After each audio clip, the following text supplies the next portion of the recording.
ನಮಸ್ಕಾರ ಕರ್ನಾಟಕ. ನನಗನ್ಸಿದ್ದು ಗುರು ಏನಪ್ಪಾ ಅಂದ್ರೆ, ವಿಜಯಲಕ್ಷ್ಮಿ ಮೇಡಮ್ಮು ಒಂದು ಸ್ಟೇಟ್ಮೆಂಟ್ ಕೊಡ್ತಾರೆ. ಅದನ್ನ ಪೊಲೀಸರು ದಾಖಲು ಮಾಡ್ಕೊಂತಾರೆ. ಆ ಒಂದು ಚಾರ್ಜ್ ಶೀಟ್ ಅಲ್ಲಿ ಏನೇನು ಅವರು ವಿಜಯಲಕ್ಷ್ಮಿ ಅವರು ಹೇಳಿದ್ರು ಈ ಮೇಡಮ್ ಬಗ್ಗೆ ಆ, ಏನ್ ಹೇಳಿದ್ರು ಅದನ್ನ ಯಥಾವತ್ತಾಗಿ ಟಿವಿಲಿ ತೋರಿಸ್ತಾ ಇದ್ರು. ನನಗನ್ಸಿದ್ ಏನಪ್ಪಾ ಅಂದ್ರೆ, ಒಬ್ಳು ಹೆಣ್ಮಗಳಾಗಿ ಆ ಒಂದು ಸ್ಟೇಟ್ಮೆಂಟ್ ಕೊಡ್ಬೇಕಾದ್ರೆ ಎಷ್ಟು ನೊಂದಿರ್ತಾಳೆ ಆ ಅಮ್ಮ, ಎಷ್ಟು ಬೇಜಾರಾಗಿರುತ್ತೆ. ಯಾಕಂದ್ರೆ ಇದು ಬಟಾ ಬಯಲಾಗ್ಬಿಟ್ಟಿದೆ ಗುರು. ಇಡೀ ಕರ್ನಾಟಕ ಜನತೆನೆ ನೋಡಿ ಒಂದಷ್ಟು ಬೇಜಾರು ಮಾಡ್ಕೊಂಡಿರ್ತಾರೆ. ಯಾಕಂದ್ರೆ ಇಂಥ ಒಂದು ಹೆಂಡತಿ ಇರಬೇಕಾದ್ರೆ ಇವೆಲ್ಲ ಬೇಕಾಗಿತ್ತ?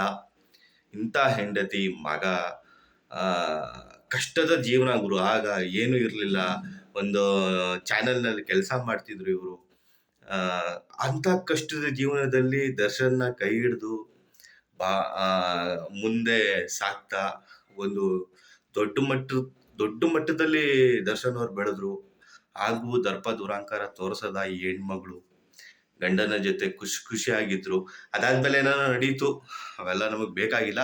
ಇವಾಗಿರೋ ಪರಿಸ್ಥಿತಿ ಏನಪ್ಪಾ ಅಂದ್ರೆ, ಆ ಸ್ಟೇಟ್ಮೆಂಟ್ ಕೊಡ್ಬೇಕಾದ್ರೆ ಎಷ್ಟು ಬೇಜಾರ ಆಗಿರ್ಲಿಕ್ಕಿಲ್ಲ ಹೇಳಿ. ಈ ತರ ಒಂದು ಗಂಡ ಈ ತರ ಮಾಡ್ಬಿಟ್ರೆ ಆ ಎಷ್ಟು ತಲೆ ತಗ್ಗಿಸುವಂತ ಕೆಲ್ಸ, ಎಷ್ಟು ಮರ್ಯಾದೆ ಹೋಗುತ್ತೆ, ಎಷ್ಟು ಬೇಜಾರಾಗಿರುತ್ತೆ ಆ ಹೆಣ್ಮಗಳಿಗೆ. ಆದ್ರೂ ತೃಪ್ತಿಗೆಡದೆ ಎಲ್ಲವನ್ನೂ ಸಹಿಸಿಕೊಂಡು ನನ್ನ ಗಂಡನೇ ಮುಖ್ಯ ಅಂತ ಇಷ್ಟೆಲ್ಲ ಹೋರಾಟ ಮಾಡ್ತಿದ್ದಾರೆ ಅಂದ್ರೆ ತುಂಬಾ ಗ್ರೇಟ್ ಗುರು. ಅವ್ರು ಒಳ್ಳೇದಾಗ್ಬೇಕಷ್ಟೆ.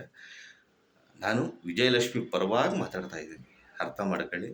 ಅವ್ರು ಇಷ್ಟೆಲ್ಲ ಮಾಡ್ತಿದ್ದಾರೆ, ತುಂಬಾ ಖುಷಿ ಆಗ್ತಿದೆ ನನಗೆ. ಯಾಕಂದ್ರೆ ಎಂತೆಂಥ ಪರಿಸ್ಥಿತಿಗಳನ್ನ ಎದುರಿಸ್ಕೊಂಡ್ಬಂದ್ರು. ಇದು ಅದಕ್ಕಿಂತ ದೊಡ್ಡ ಕಷ್ಟದ ಪರಿಸ್ಥಿತಿಲಿ ಅವ್ರು ಸಿಕ್ಕಾಕೊಂಡಿದ್ದಾರೆ. ಆದ್ರೂ ಧೃತಿಗೆಡದೆ ಗಂಡನ ಬೆನ್ನೆಲುಬಾಗಿ ನಿಂತು ಹೋರಾಟ ಮಾಡ್ತಿದಾರಲ್ಲ, ಗ್ರೇಟ್ ಗುರು. ಅವ್ರಿಗೆ ಒಳ್ಳೇದಾಗ್ಬೇಕು, ಆ ಖುಷಿಯಾಗಿರ್ಬೇಕು ಅನ್ನೋದೇ ನಮ್ಮ ಉದ್ದೇಶ. ಮತ್ತೆ ಸ್ನೇಹಿತರೆ, ನಿಮ್ಗೆ ಏನ್ ಅನ್ನಿಸ್ತಿದೆ ಅದನ್ನ ಕಮೆಂಟ್ ಬಾಕ್ಸ್ ಅಲ್ಲಿ ತಿಳಿಸಿ. ಹಾಗೆ ಈ ಒಂದು ವಿಡಿಯೋನ ಆದಷ್ಟು ಶೇರ್ ಮಾಡಿ. ನಮಸ್ಕಾರ.